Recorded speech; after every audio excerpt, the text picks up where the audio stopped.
Of all the finicky fish that anglers have to struggle with, none can be so exasperating as the steelhead. Few fish are as selective when it comes to lure size, shape, color, and working action. At times, nothing but bait will do. We have a system that consistently triggers and then allows us to land these fish. Details. Details indeed. Steelhead. That's a very, very typical Lake Superior steelhead right there. Very beautiful fish. Look at the coloration on that. Whoa, isn't that pretty? Now these you would call rainbow just about anywhere in the country. Rainbows that, however, these have been in this system and can trace their ancestry back to these streams right here for 120 years, because a lot of them are naturally reproduced. Wild rainbows have been naturally reproducing for 120 years, but this is pretty much a good average size for a Lake Superior steelhead right here. Yeah, we got to get her back in the water. They can, it's not that cold out today, but they can freeze up pretty quick. You want to release them pretty quick if you're going to release them. Yep, she's in beautiful shape. So here you go, girl. All right, get your head down there. There you go. Beautiful. Awesome. All right, man. It's a good start. Good start. Absolutely. Yep.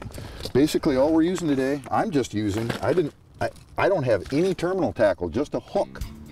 I'm not using any sinkers and a spawn bag.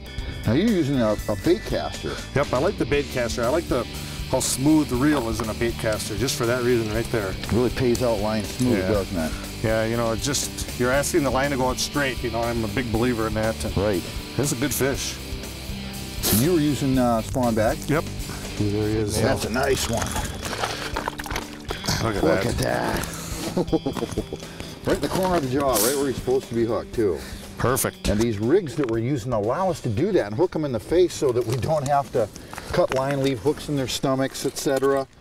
Boy, they're beautiful fish, though. That's a very nice average size steelhead out of Lake Superior. Now these fish, they're coming from out there, from Lake Superior, and this time of year, it's springtime, it's March, and they're starting to gather around the river mouths. You can see the open water from the river mouth back here. They're staging, and they're kind of, the pods, they're traveling in pods, so a lot of times we get one fish, we got to keep our eyes open because a lot of flags could start popping here. There we go. Try to hide that hook as well as possible in there. There you go. Come on. There we go. Ooh. Looks like a good fish. Oh, what a babe. What a beauty. Just beautiful. Not always easy to grab, are they? They're never easy to grab. There you go. Oh, that's a beauty. Nice, hooked right in the corner of the jaw.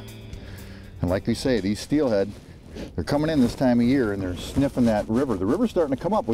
It's cold out here with the wind blowing, but it's inland. It's going to be melting some snow and raising the river, and that's the trigger. When those rivers start to turn cloudy from the snow melt and they start to rise, these fish start cruising up in and sniffing around and poking around in these shallow water areas. Yeah, what a beautiful, beautiful female. Beautiful. All right.